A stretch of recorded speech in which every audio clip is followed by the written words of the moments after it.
Il y a 8 qui ont dit qu'ils choisiraient de ne pas avoir d'enfants si c'était à refaire. Donc, ça se jase un peu plus parce que, mettons que c'est un sujet tabou, c'est bien ça-là. On s'entend-tu? Ouf. Et, regardez bien encore ce que j'ai trouvé. Thomas Gilovich, psychologue de l'Université Cornell, qui, lui, se spécialise dans les études. C'est à New York, ça. C'est une grosse université. Il a examiné les gens avec un haut quotient intellectuel et aucun ne regrette leur choix. Lui, il a fait une différence au niveau du quotient intellectuel. Oh, ouais. Autre chose.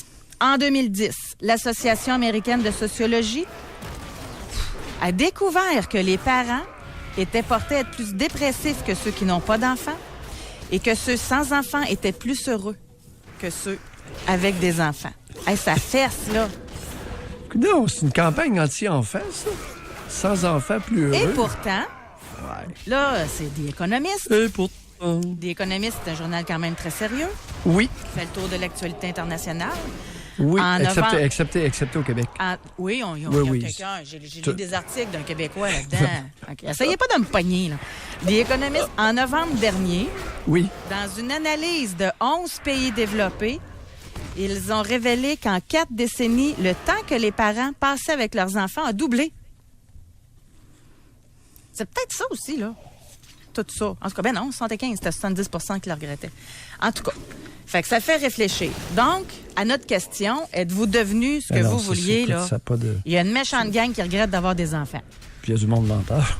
Puis, à un moment donné, quand tu prends tout ça, ça marche plus pendant tout. En tout cas, continuons. Puis il y a du monde aussi qui capotent parce qu'ils n'en ont pas, puis qui en ont voulu longtemps, là, puis qui ont tout fait pour en avoir aussi. C'est un petit pourcentage, ça. Mais quand même. Oui.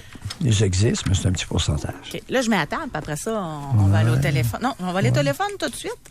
Allons-y. Puis après ça, je vais vous parler au niveau du choix de carrière. Okay. On va parler avec Patrick de Gatineau. Bonjour, Patrick. Bonjour, ça va bien? Oui, bonjour, Patrick.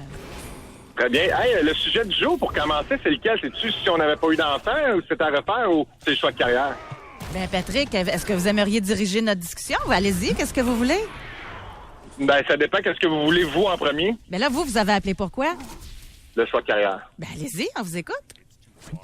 Ben, écoute, c'est ça. Moi, je voulais vivre un peu être artiste puis être millionnaire. C'est ça l'objectif. Sex, drogue and rock and roll. Les 10 premières années de 15 à 25 ans. Puis par la suite, ça l'a changé. Oui, allez-y. Ben, à un moment donné, c'est que la drogue a pris